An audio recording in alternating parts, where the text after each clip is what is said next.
미국 장로교회의 목사이자 신학자인 존 지라르도에게 공예배에서의 악기 사용의 문제를 배우기 위해 오신 여러분을 환영합니다. 오늘은 Instrumental Music in the Public Worship of the Church의 3부 신약 성경으로부터의 논거를 살펴보도록 하겠습니다. 지난번 구약 부분을 다루면서 하나님께서 명령하신 것만 예배에서 허용된다는 그 예배의 규정적 원리에 대해 이야기 나눴었죠. 오늘은 이 원리가 신약 시대, 특히 교회 예배에서의 악기 사용 문제에 어떻게 적용되는지 구체적으로 존 지라르도가 제시하는 신약 성경의 증거들을 좀 깊이 파헤쳐 볼 시간입니다. 지라르도는 신약에서는 악기 사용이 허용되지 않는다고 보는데 그 근거가 무엇인지 궁금하실 겁니다. 자, 본격적으로 탐구를 시작해보죠. 지라르도가 제시하는 첫 번째 핵심 논거, 구약 성전 예배의 독특한 요소들이 신약 시대에는 폐지되었다는 주정입니다. 이게 무슨 의미일까요? 네, 아주 주요한 출발점입니다. 왜 폐지되었을까요? 구약의 성전, 제사, 제사장 직분, 특별한 절기 같은 것들 있잖아요.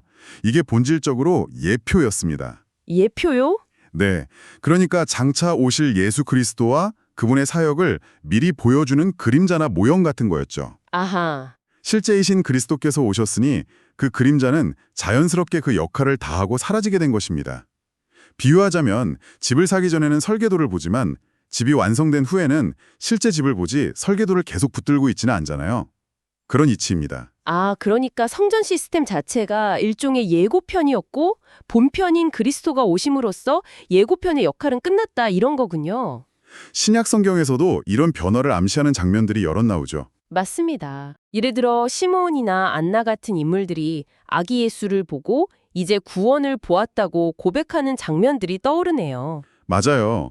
세례 요한이 예수님을 세상 죄를 지고 가는 하나님의 어린 양이라고 지목한 것도 마찬가지 맥락이고요. 예수님 스스로도 새 포도주는 새 부대에 넣어야 한다고 말씀하시면서 옛 형식, 즉 성전 중심의 제사 방식이 새로운 복음 시대의 정신을 온전히 담아낼 수 없음을 분명하게 하셨습니다. 그렇죠. 그리고 결정적으로 십자가 위에서 다 이루었다고 선언하셨죠. 네. 이 선언은 구약의 모든 예표와 예언이 그리스도 안에서 완전히 성취되었음을 알리는 종결 선언과 같습니다. 부활하신 후에도 엠마오로 가는 제자들에게 모세의 율법과 선지서들이 바로 자신에 대해 증언하며 자신의 고난과 부활을 통해 이 모든 것이 성취되었음을 설명해 주셨습니다. 그렇다면 성전 예배의 중요한 일부였던 악기 연주 역시 성전 시스템 자체가 폐지되면서 함께 폐지되었다고 보는 것이 지라르도의 핵심 주장이겠군요. 바로 그 점입니다. 그냥 부가적인 요소가 아니라 성전 시스템과 밀접하게 연결된 부분이었기 때문에요. 네, 지라르도는 악기 사용이 단순한 장식이 아니라 구약 성전 예배에 특히 레위인들의 제사 직무와 아주 긴밀하게 연결되어 있었고 무엇보다 하나님께서 특별히 명령하셨기에 성전에서 사용될 수 있었다고 강조합니다. 그런데 신약으로 넘어오면서 그 성전 시스템 자체가 그리스도의 사역으로 완성되고 폐지되었으니 그 시스템의 한 부분이었던 악기 사용에 대한 명령 역시 더 이상 유효하지 않다고 보는 것이죠. 아, 명령 자체가 사라졌다고 보는 거군요. 그렇죠. 히브리서가 이를 신학적으로 잘 설명해 주는데 아론 계통의 제사장직이 멜기세덱의 반차를 따른 영원한 대제사장이신 그리스도로 대체되었고 옛 언약의 성소와 규례들은 그림자였으며 그리스도를 통해 하나님께 나아가는 새롭고 산 길이 열렸다고 선언합니다. 아, 히브리서 말씀이군요. 성전 전체가 변화되었다는? 네, 이것은 성전 중심의 예배 전체가 근본적으로 변화되었음을 보여주는 강력한 증거입니다. 역사적으로 주후 70년에 로마 군대가 예루살렘 성전을 파괴한 사건은 이런 신학적인 폐지가 현실에서도 확증된 사건으로 볼 수 있겠네요. 잠시 성전 재건 시도가 있었지만 실패했다는 이야기도 들은 것 같습니다. 네, 그런 역사적 사실도 있죠. 결국 지라르도의 첫 번째 논점은 성전 시대는 끝났고 따라서 성전 고유의 요소였던 악기 사용도 끝났다는 것이군요. 네, 정확합니다. 성전이라는 예표적 시스템 자체가 그리스도 안에서 완성되었기 때문에 그 시스템에 속했던 요소들도 함께 역사 속으로 사라졌다는 것이죠. 성전 예배가 폐지되었다는 게 첫 번째 핵심이군요. 그렇다면 초대교회는 어떤 모델을 따랐을까요? 여기서 지라르도는 회당을 주목합니다. 이게 두 번째 논거죠? 네, 그렇습니다. 성전이 주로 제사와 예표적 의식에 집중했다면 회당은 유대인 공동체가 율법을 배우고 기도하고 찬양하는 좀 더 교육적이고 공동체적인 성격의 장소였습니다. 아, 성격이 좀 달랐군요. 그렇죠. 중요한 것은 이 회당 예배에는 악기 사용이 없었다는 점입니다. 성경 읽기, 설교, 즉 강론, 기도, 그리고 시편 찬송이 주된 요소였죠. 악기는 없었습니다. 아, 회당에는 악기가 없었다. 이게 중요한 포인트군요.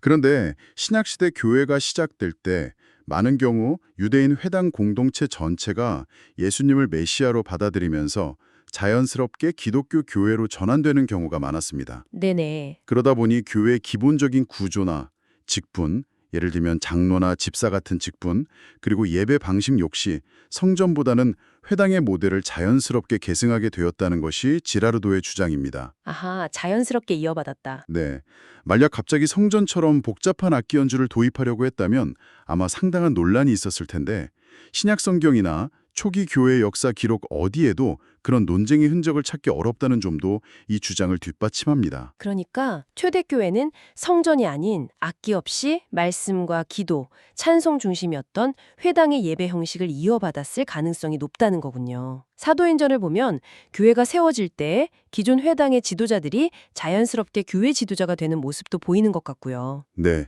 휘틀리 대주교 같은 학자들도 비슷한 견해를 제시했습니다. 회당이라는 기존의 틀이 큰 혼란 없이 기독교 공동체의 모판 역할을 했다는 것이죠.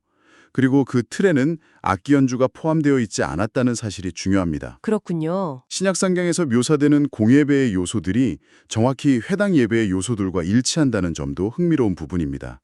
말씀 읽기, 가르침, 기도, 찬송, 딱 이거죠. 알겠습니다. 세 번째 논거는 초대교회 첫 순교자로 알려진 스데반의 설교와 관련이 있다고요. 사도행전 7장에 나오는 그 긴 설교 말씀하시는 거죠? 맞습니다.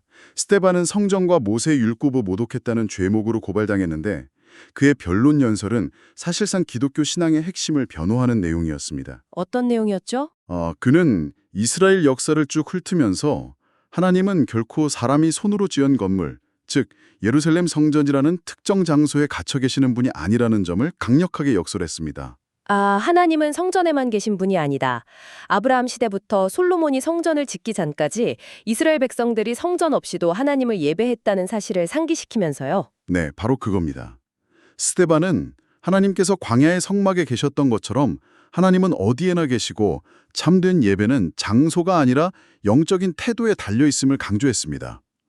결국 그의 주장은 성전 중심의 예배는 영원한 것이 아니며 물질적인 성전 건물이나 그 안의 의식들보다 더 중요한 것은 하나님을 향한 마음과 영적인 예배라는 것이었죠. 그렇다면 지라르도는 스데반의 이 연설과 순교를 어떻게 해석하는 건가요? 악기 문제와 관련해서요? 지라르도는 스데반이 성전 예배의 일시성과 한계를 지적하면서 동시에 성전에 속한 모든 요소들, 즉 제사, 특별한 절기, 그리고 악기 연주까지도 포함하여 이 모든 것이 그리스도 안에서 극복되고 더 단순하며 영적인 예배로 나아가야 함을 선포하다가 순교했다고 봅니다. 아, 악기까지 포함해서요? 네, 즉 스데반의 증언은 악기를 포함한 구약의 의식적인 예배 요소들이 폐지되고 영과 진리로 드리는 예배라는 복음 시대의 새로운 예배 원리를 예고하고 변호했다는 점에서 중요하게 다뤄집니다. 스데반은 사도들보다도 먼저 복음 예배의 영적이고 단순한 본질을 꿰뚫어 보았다고 평가하기도 합니다. 결국 스데반의 순교는 성전 중심 예배의 종말과 영적 예배 시대의 도래를 알리는 중요한 사건이었다는 거군요. 자, 그렇다면 이제 가장 중요한 질문으로 넘어가 보죠. 교회의 머리 되시는 예수 그리스도와 그분의 가르침을 직접 받은 사도들은 이 문제에 대해 어떻게 가르치고 행동했을까요? 이게 네 번째 논거와 관련되겠죠. 네, 바로 그렇습니다. 예수님의 가르침과 삶은 새로운 예배의 방향을 명확히 보여줍니다. 우선 예수님은 바리새인들을 향해 사람이 만든 전통으로 하나님의 계명을 폐하는 것을 여러 차례 강하게 비판하셨습니다. 그렇죠. 장로들의 유전 같은 거요. 네, 예배 역시 하나님의 뜻이 아닌 인간적인 전통을 따라서는 안 된다는 경고였죠. 요한복음 4장에서 사마리아 여인과의 대화도 빼놓을 수 없겠네요. 예루살렘 성전이냐 그리심산이냐 하는 예배 장소 논쟁에서 예수님은 아버지께 참되게 예배하는 자들은 영과 진리로 예배할 때가 오나니 곧 이때라 라고 말씀하셨죠. 그 말씀은 정말 중요합니다. 예배의 본질이 더 이상 특정 장소, 즉 성전이나 외적인 형식에 얽매이지 않음을 선언하신 것입니다. 성전 중심의 의식적 예배 시대가 끝나고 마음의 중심과 하나님의 진리 안에서 드리는 영적 예배의 시대가 왔음을 알리신 거죠. 영과 진리로 드리는 예배. 네. 그리고 부활하신 후 제자들에게 마지막으로 명령하신 것, 즉 대위임령. 마태복음 28장 20절을 보면 내가 너희에게 분부한 모든 것을 가르쳐 지키게 하라고 하셨습니다. 아, 이 명령이 중요하군요. 분부한 모든 것. 교회는 예배를 포함한 모든 영역에서 그리스도께서 분부하신 것, 즉 명령하신 것만을 따라야 한다는 의미로 해석될 수 있겠네요. 정확합니다. 지라르도는 이 명령이 교회가 예배 방식이나 내용을 임의로 만들거나 변경할 수 없다는 강력한 근거라고 봅니다. 교회는 그리스도의 명령에 절대적으로 순종해야 한다는 것이죠. 그런데 신약 성경 어디에도 그리스도께서 교회 예배에 악기를 사용하라고 분부하신 기록은 찾아볼 수 없습니다. 전혀 없군요. 네. 오히려 예수님 자신은 제자들과 함께 마지막 만찬 후에 악기 없이 찬미, 즉 시편 노래를 부르셨다는 기록이 있습니다. 마태복음 26장 30절이죠. 이것이 그리스도께서 보여주신 유일한 예배 찬송의 모범이라는 것입니다. 예수님은 악기 없이 찬송하셨다. 사도들의 가르침은 어떤가요? 예배에서의 노래에 대해 언급하는 부분들이 있잖아요. 예를 들어 에베소서 5장이나 골로새서 3장 같은 곳에서 시와 찬송과 신령한 노래들로 서로 화답하며 너희의 마음으로 주께 노래하며 찬송하며 라고 권면하는데 여기에도 악기에 대한 언급은 없나요? 네, 없습니다. 사도 바울은 고린도전서 14장에서도 교회의 공예배 질서에 대해 상세히 다루면서 예언, 방언 통역, 가르침 등 다양한 요소들을 언급하지만 악기 연주는 전혀 언급하지 않습니다. 그렇군요.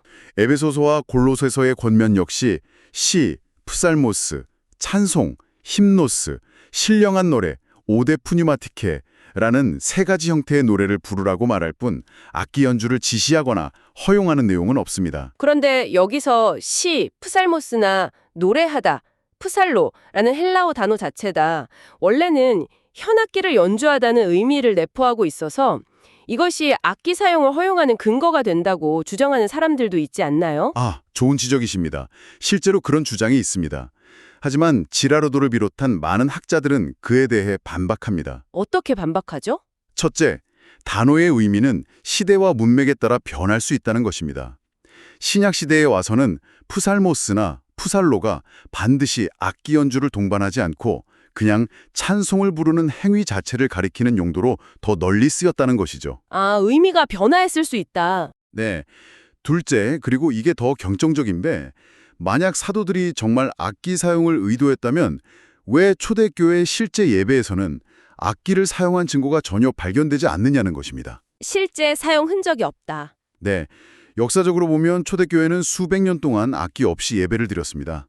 야고보서 5장 13절에 즐거워하는 자가 있느냐 그는 찬송할 줄이라 푸살레토는 구절도 많은 번역본들이 시편을 노래하라는 의미로 해석했지 악기 연주로 해석하지 않았다는 점도 근거로 제시됩니다. 그렇군요. 결국 언어학적 논쟁보다는 실제 초대교회의 악기 없는 예배 실천이 사도들의 가르침을 가장 정확하게 반영한다는 것이 지라르도의 입장입니다.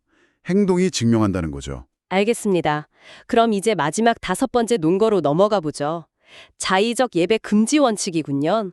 골로새서 2장에서 바울 사도가 경고한 내용이죠. 네, 골로새서 2장 23절을 보면 바울은 이런 것들은 자의적 숭배와 겸손과 몸을 괴롭게 하는 데는 지혜 있는 모양이나 오직 육체 따르는 것을 금하는 데는 조금도 유익이 없느니라고 말합니다. 여기서 자의적 숭배, 윌워십은 하나님께서 명령하시지 않았는데 사람이 스스로 만들어낸 종교적 규례나 행위를 의미합니다. 스스로 만들어낸 것. 지라르도는 악기 사용을 여기에 해당한다고 보는 건가요? 그렇습니다. 악기 음악은 구약시대 성전이라는 특정 시스템 안에서 하나님께서 이스라엘 백성을 훈련시키기 위해 사용하셨던 초등학문, 즉 예비적이고 의식적인 요소에 속한다고 봅니다. 초등학문이요? 네, 약간 기초 단계의 가르침 같은 거죠. 그런데 신약 시대에 와서 하나님께서 더 이상 명령하시지 않음에도 불구하고 교회가 스스로 판단하여 이 옛 요소를 다시 예배로 끌어들이는 것은 인간의 뜻을 하나님의 뜻보다 앞세우는 자의적 예배가 될 수 있다는 것입니다. 아, 인간의 뜻을 따르는 것. 네, 이는 그리스도 안에서 누리는 영적인 자유와 성숙함 대신 다시 율법적인 형식과 규례의 속박으로 돌아가려는 시도이며 하나님의 지혜를 따르기보다 인간적인 지혜나 열심을 내세우는 행위라고 비판합니다. 상당히 강한 어조의 비판이네요.